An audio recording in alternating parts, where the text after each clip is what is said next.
বাসটি প্রায় ৩.৫ ঘন্টা ধরে ডাকাতদের দখলে ছিল।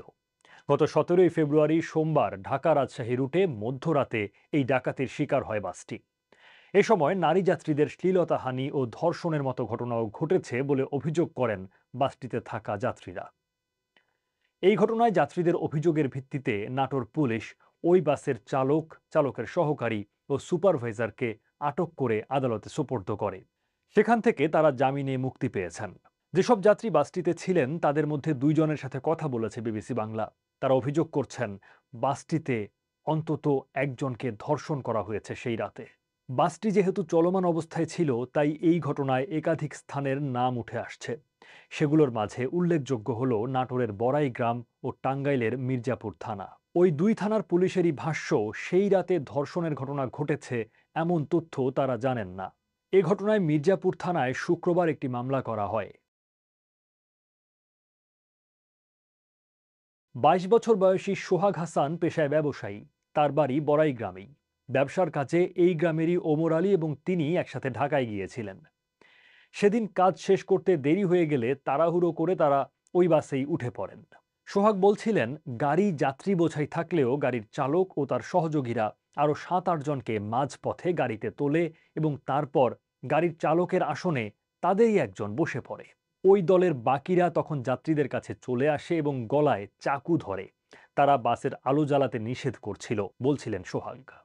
প্রথমে একজন উঠছিল গাবতলী থেকে, উনিও হচ্ছে ঢাকায়। তা আমাদের পাশের সিটে বসেছিল কিন্তু আমরা বুঝতে পারিনি। হ্যাঁ, তার থেকে বড় কথা, সবার সামনে ওরা দাঁড়াইছিল, চাকু নিয়েছিল। আর দুই একজনের কাছে সম্ভবত পিস্তলও ছিল। আর এই ভয়ে যখন হচ্ছে ৬ জনের থেকে ৭ জনকে ছুরিও মারে ওনারা। তারপরে আমাকে অনেক মারধর করে। এই মারধর দেখে কেউ আর কথা বলতেছিল না, সবাই মাথা নিচ করেছিল। আর যে তাকাচ্ছিল তাকে বলতেছিল, তুই চোখ বন্ধ করে থাকবি, চোখ খুললে তো চোখ কানা করে ফেলে দেবো। সোহাগ হাসান ও ওমর আলীর কাছে ১,২০,০০০ টাকা ছিল।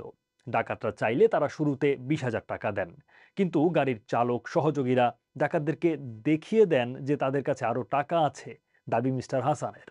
তো উনি যখন ছুরি বাই করে ওর গলায় ধরতে লাগছিল, তখন আমি ওর সাথে ধস্তাধস্তি করতেছিলাম। তো আমাকে মারতে মারতে এক পর্যায়ে নিচে ফেলায় দেয়। আমার ফোনটা পকেট থেকে নিচে পড়ে, ওই ফোনের উপরেই আমাকে ফেলায় দেয়। ফেলায় আমার বুকের উপর পাড়া দিয়ে রাখছে। তো আমাকে এই ডাকাত যতক্ষণ না নামে ততক্ষণ আমাকে এই নিচেই রাখছে। এ সময় তারা কথা বলতে পারছিলেন না, মাথা উঁচু করতে পারছিলেন না, চোখ খুলতে পারছিলেন না। শুধুই বাসের ২ নারী যাত্রীর চিৎকার আর কান্নার আওয়াজ শুনছিলেন। যে হিন্দু মহিলাটা ছিল, চিকন করে ছেলে ছিল, ওই ছেলেটা হচ্ছে ওনাকে তুইলা পিছে নিয়ে যায়। আমাদের সামনেই পিছে নিয়ে চলে যায় টানতে টানতে, জোর করে। ওর স্বামী বাধা দিতে গেলে ওর স্বামীকে অনেক মারধর করে।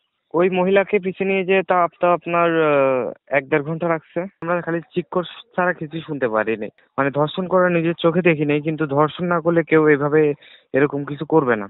গুড় ব্যবসায়ী ৭৩ বছর বয়সী মজনু আকন্দ সেদিন ওই বাসে ছিলেন।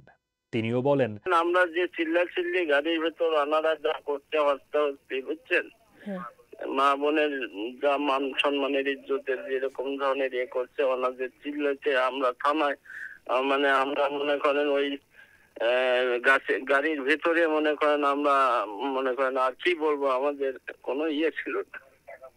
তিনিও বলছিলেন যে সবচেয়ে বেশি নির্যাতনের শিকার হয়েছেন ২ জন নারী। একজনের বয়স ছিল আনুমানিক ২০ বছর, আরেকজনের ২৫ থেকে ৩০ বছর। দ্বিতীয় যে নারীর কথা বলা হচ্ছে তার বিষয়ে সোহাগ হাসান বলেন, আর আরেকজন মহিলা বলতে উনি হচ্ছে ২৫-৩০ বছর বয়স হবে। ওনার যে মানে সবকিছু নিয়ে নিছে, নিয়ে নেওয়ার পরেও উনি আমার হচ্ছে ২ সিট সামনে ছিল। ওনারটা আমি খেয়াল করছি। আমাদের তাকাইতে দিচ্ছিল না, বারবার মারধর করতেছিল। তারপরে মনে করেন ওনার মানে বিভিন্ন জায়গায় হাত দিচ্ছিল গায়ের। পেছনে নিয়ে যায় শুধুমাত্র একজনকে, ওই হিন্দু মেয়েটাকেই। আর ওনার সাথে মনে করেন সিটের উপর থেকেই জবরদস্তি করার চেষ্টা করে ওরা। পুলিশ এবং ইউনিক রোড রয়্যালস পরিবহনের সেই বাসের যাত্রীদের সাথে কথা বলে জানা যায়, গত ১৭ই ফেব্রুয়ারি আনুমানিক রাত ১১:৩০টায় বাসটি গাবতলী থেকে ঢাকা ছেড়ে আসে। ছাড়ার সময় বাসটি যাত্রীতে ভরপুর ছিল। ওই দিন যারা ওই বাসে ভ্রমণ করেছিলেন তাদের ২ জনের সাথে কথা বলে জানা যায়, সেদিন বাসে ৬০ থেকে ৬৫ জন যাত্রী ছিল। অর্থাৎ সিটের তুলনায় যাত্রীদের সংখ্যা বেশি ছিল, ফলে অনেকেই দাঁড়িয়েছিলেন। কিন্তু বড়াইগ্রাম থানার পুলিশ বলছে বাসটি ৩০ থেকে ৪০ জন যাত্রী নিয়ে রওনা দিয়েছিল সেদিন। বড়াইগ্রাম থানার ভারপ্রাপ্ত কর্মকর্তা সিরাজুল ইসলাম বিবিসিকে বলেন, 18 তারিখ আড়াইটার দিকে বা 2টা থেকে, মানে গাজীপুর বা টাঙ্গাইল এর মধ্যে কোথাও থেকে ওই যাত্রী লোকের মধ্যে কিছু লোক ছিল যারা দুষ্কৃতিকারী বা ডাকাত এরকম, তারা সেই গাড়িটা তাদের নিয়ন্ত্রণে নিয়ে যাত্রীদের কাছ থেকে যত রকম জিনিসপত্র বা টাকা পয়সা ছিল, মোবাইল টোবাইল সব ছিনতাই করে নিয়ে নেয়। নিয়ে নেওয়ার পরে এরা ভোর 5টার দিকে আর কি রাস্তার মধ্যে কোথাও নেমে যায়। টাঙ্গাইলের কোথাও, টাঙ্গাইল বা গাজীপুর, ঠিক অ্যাকুরেট করে বলতে পারছি না, টাঙ্গাইল বা গাজীপুরে কোথাও নেমে যায়। ডাকাতরা বাস থেকে নেমে গেলে 18 ফেব্রুয়ারি ভোর 6টার দিকে যাত্রীরা মির্জাপুর থানায় গিয়ে মৌখিক অভিযোগ করে 2:30টার দিকে বড়াই গ্রামে আসেন বলেও তিনি জানান।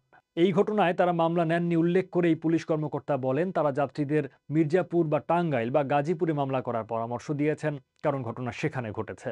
এদিকে টাঙ্গাইলের মির্জাপুর থানার ওসি মোশাররফ হোসেন বিবিসি বাংলাকে বলেন, গাজীপুরের চন্দ্রা এলাকায় বাসটি এলে 7-8 জনের ডাকাত দল গাড়িতে উঠে গাড়ির নিয়ন্ত্রণ নেয়। নন্দন পার্কের অপোজিটে গাড়িতে ডাকাত দল গাড়ি রেখে তারা চলে যায়। যাত্রীদের কাছে জিজ্ঞেস করা হয়েছিল যে ডাকাতরা কোথা থেকে উঠেছিল বাসে। তারা সুনির্দিষ্ট কোনো উত্তর দিতে পারেননি, কারণ তখন অন্ধকারে স্থান বোঝা যাচ্ছিল না। তবে যাত্রীদের বর্ণনায় বাসটি প্রায় 3 থেকে 3.5 ঘন্টা ডাকাতদের দখলে ছিল এবং এই সময়ের মাঝে ডাকাতরা বাসটিকে বারবার ঘোরাতে থাকে।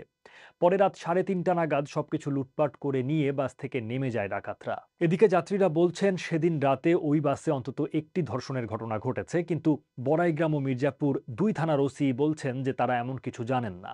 বড়াইগ্রামের ওসি সিরাজুল ইসলাম বিবিসিকে বলেন, ধর্ষণের কোনো বিষয় আমি পাইনি, এরকম কোনো ঘটনা আমায় কেউ বলেনি বা আমি সাক্ষী পাইনি। আর মিস্টার ইসলামকে উদ্ধৃত করে মির্জাপুরের ওসির ভাষ্য, আর দর্শনের বিষয়টা অনেকে বলছে, কিন্তু এই বিষয়টা আমার জানা নাই, এবং বড়াইগ্রাম ওসি সাহেব জিজ্ঞেস করছিলাম, সে বলছে না, তারা যারা ড্রাইভার হেল্পার ছিল তাদের যাত্রীদের জিজ্ঞেস করছে, দর্শন বিষয়ে তারা কিছু বলে নাই। বড়াইগ্রামের পুলিশ যদিও বলছে যে ধর্ষণের বিষয়ে তারা কিছুই জানেন না, কেউ কিছু বলেনি, কিন্তু মজনু আকন্দ ও সোহাগ হাসান দুজনই বলছেন যে ওই নারীরা সবার সাথে বড়াইগ্রামেই নেমেছিল এবং পুলিশের কাছে জবানবন্দি দিয়েছিল। উনি যখন বাস থেকে নামার পরে ওনার কান্নাকাটি দেখে আমরা সবাই ভেঙে পড়ি। আর তার থেকেও বড় কথা, আমাদের পুলিশের সামনে উনি যতটুকু বলা যায় আর কি, মান সম্মানের পরোয়া না করে উনি অনেক কিছু বলছে।